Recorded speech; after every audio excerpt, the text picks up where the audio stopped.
Welcome back to Teslucky, the YouTube channel where you can follow the adventures of Lucky the Tesla. As it relates to our channel, if you already love Tesla, if you're thinking about buying a Tesla, or if you're just curious about electric vehicles in general, please subscribe to Teslucky and click the bell for notifications. All of our videos are Tesla related. Today we're here with my friend Rob from Florida. Say hi, Rob. Hi, everyone. This is episode 3 of our new series, Talk Tesla Time, where we're going to be talking about 3 of the biggest news items over the past 2 weeks that are Tesla related. And at the end, I'm going to share with you my favorite Elon tweet from the past 2 weeks. So let's get started, Rob. What are the 3 topics for today? Well, as you know, the last couple weeks were a lot of big news from Tesla, and the biggest one was the earnings call that they had. Yes. And a lot of people have done videos and a lot of news came out about what the results were, which they were very good. But the one key thing that I picked up from listening to the full call a couple times was that the new CFO, whose name is Zach Kirkhorn, has been with Tesla, I believe, since 2010, but he took over the CFO role just this year from Deepak, who had it for a number of years. I think he was almost there from the start of the company. But Zach was just really incredible. Soft voice, incredibly well-spoken. You could really tell he has an excellent rapport with Elon. And I've noticed, because I've listened to these calls for years, that you could tell he's taking a lot of pressure off of Elon. Because Elon was the one that was stepping in and answering a lot of the financial questions in the past. Yeah. And maybe that was just the relationship he had with Deepak. But now you can almost tell that Elon is giving Zach a chance to talk and answer. And the way that he speaks is excellent. It's really well received. He answered a lot of questions. And 2 of the things that struck out to me was he answered the questions about demand and production. And the 2 things he said was the orders are strong in all markets. So the demand question is really, now you're hearing it from the CFO, the orders are strong in all markets. And also when it comes to production, they're production constrained, not demand constrained. So they need to keep ramping up the production. And I'm just looking forward to listening to Zach in the future. And there was always news about, these high-level departures, executive departures at Tesla, like it's some negative. Well, it gives room for new people to come in. And to me, this guy is just incredible. I mean, really great job. Oh, it's really cool that Elon seems to have a great deal of trust in him. And at this, his name is Zach, you said, right? That yes, he's going to have a voice, in the future as it relates to all of these important, financial communications related to the stock performance of the company. And that's really cool. I also just want to say that I think it's really cool that you've been listening to these calls for years and you can offer such unique perspective on the growth of the company and former senior leaders and new leaders. And this is why I tell everybody that my friend Rob is the biggest Tesla news junkie of anyone I've ever met. This is why you're here with us. Thank you so much, Rob. I appreciate talking about it. I love it. And it's interesting to watch it develop. It really is. Yeah. So speaking of watching things develop, I think that's a perfect segue into topic number 2, is it not? Yeah, that's correct. Because I wanted to just talk about autonomy, because a couple things were said during the call, and there's been some follow-up in the last 2 weeks, which is basically the autonomous driving of the vehicle. And Elon explained that in his mind and Tesla's mind, there's 3 stages to the autonomous nature of the vehicle, and it's based on speed. So you have slow speed, medium speed, and high speed. As you know, the high speed of the vehicle, that's the highway driving. That's when you're going the fastest. That is basically done. That's taken place over the last year, and it's working. The highway to highway, exit to exit ramps is working.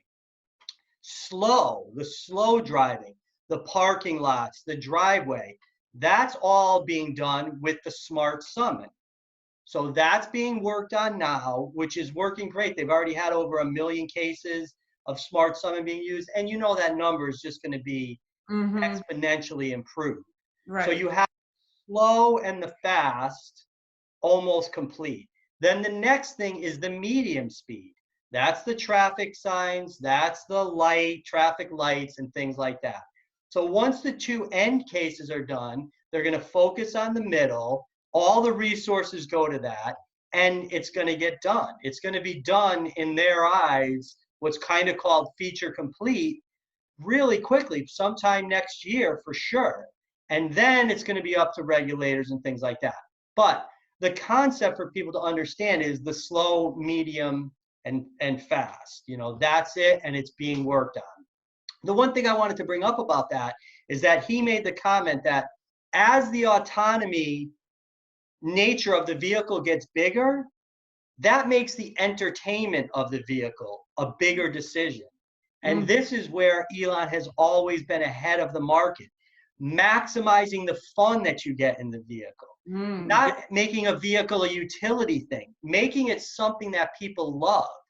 That's the goal, and that's where they're going to get. As the autonomy takes over, you can have more fun in the vehicle because you're not controlling the vehicle.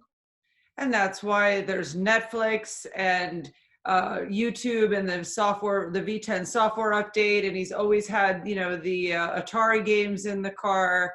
That makes so much sense when Yep. you put it in terms of, where the cars are heading in the future with the autonomous driving. It makes so much sense. Yeah, it's excellent. You got the greatest sound system. You also have he's doing the Starlink internet, which comes up once in a while. Yeah. That's what all the Teslas are going to run on. They're going to have the best internet connections. That's what the future is looking like, and it's the vehicles are just going to be great. I did not know that about Starlink running the Tesla vehicles. I'm going to Google that and read some more about that myself. Yeah. That's incredible. So, Yep. what's our third topic for today? So the third topic is just recent, October 29th. Tesla, the Model 3 became the first electric car approved as a New York City yellow cab.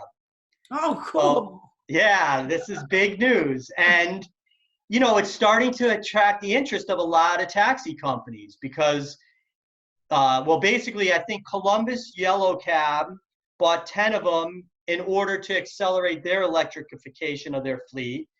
Then there was 40 Model 3s purchased in Madison. I believe this is Wisconsin. This is the first all-electric taxi fleet. So this is new things that are starting to come out.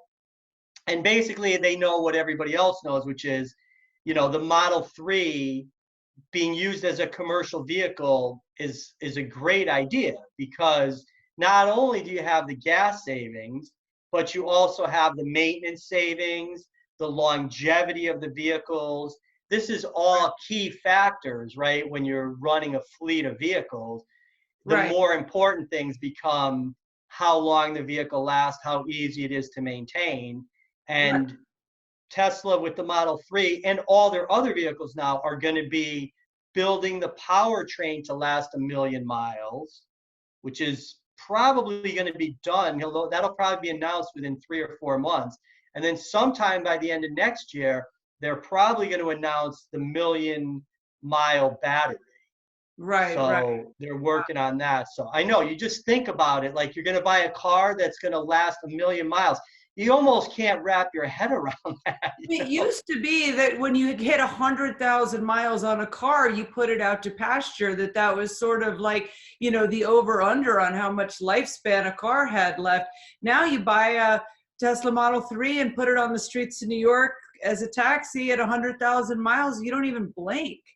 And the Exactly. drivers aren't having to take it in for oil changes and do all of the necessary engine maintenance that would keep their vehicles, out of business. I mean, that's incredible. Yeah, Now, it's fantastic. my one thing though is, I mean, when you look at the paint colors that Tesla offers, usually there's 5 colors and they're all 5 like really good colors. It's hard for me to choose between the Tesla red and the Tesla blue because they're both so awesome. And red, blacks, white, black, and silver. Are they going to have to paint these cars that god awful yellow? Did you just say That's a good question. You know what'll happen probably, if I had to guess, is going to be the wrap. They won't do it in Tesla's factory. They'll just That's sublet some vendor to take care of things like that. That's right. And I know from talking to my friends that wrap my Tesla, the best color is black. If you're ever going to wrap a vehicle, you should do it black instead of white, because it's like less likely to show on the edges. It kind of looks more like a shadow, versus like the white would have a tendency to pop out around the edges. But that's a whole nother Interesting, though. Another topic. Yeah. So cool. Thank you so much for researching those 3 stories for us for this episode. I know we're just sort of, it's the tip of the iceberg, and anybody who wants to learn more can Google any one of those 3 topics and find, so much more to read. Tesla in the news lately is just like blows your mind. There's just so much of it, right? Yeah, it's a lot of fun to watch, and it's my pleasure. Yeah, so we're going to end with the Elon tweet, as we always do. I'm going to go ahead and put the tweet on the screen. It's actually a perfect follow-up to our earnings discussion from the last episode, episode 2. And Elon has a very, very concise 5 bullet point summary of the recent earnings. Number 1, Shanghai Giga ahead of schedule. Number 2, Model Y ahead of schedule. That's what we were focusing on in the last episode of Talk Tesla Time. Solar installs plus 48% from Q2. GAAP profitable, positive free cash flow. So much going on right now financially with Tesla. They are just absolutely poised for the future. And while there are so many funny Elon tweets out there, because I love that man's sense of humor, I really wanted to showcase this tweet because I thought it was just such a perfect follow-up to last week. But I do have to tell you, Rob, there was another Elon tweet that was a video, and I'm going to go ahead and put the link in the description here because I just thought it was so funny. Remember when David Letterman used to drop things off the building? Oh, yeah. The show, he used to drop like watermelons and crazy things off the building and then film them in slow motion. Well, on Halloween, Elon posted a video of him dropping a pumpkin off the top of the Tesla. I think it was the Gigafactory. I'm not sure exactly where it was. And the tweet says, thanks for helping grow sustainable energy through solar. And it was Tesla solar glass versus pumpkin. So he dropped on the Tesla solar glass. If you want to see who wins the pumpkin versus solar glass, then you have to click on the link in the video. But it was really, really quite funny. That's so Elon. That's awesome. I can't wait to see what Elon is going to tweet over the next 2 weeks, and I can't wait to see the news stories that you will have for us 2 weeks on the next episode of Talk Tesla Time. So let me just thank everyone for watching. We really appreciate you spending time today thinking about the business of Tesla and kind of the evolution of the electric vehicle industry with us. Please join us in this discussion in the comments below. Let us know your thoughts, your opinions, your questions, any ideas you have for future topics. We want to hear from everyone watching Teslucky, and that means you. Thank you so much again for watching. Have a great day. Safe travels, everyone.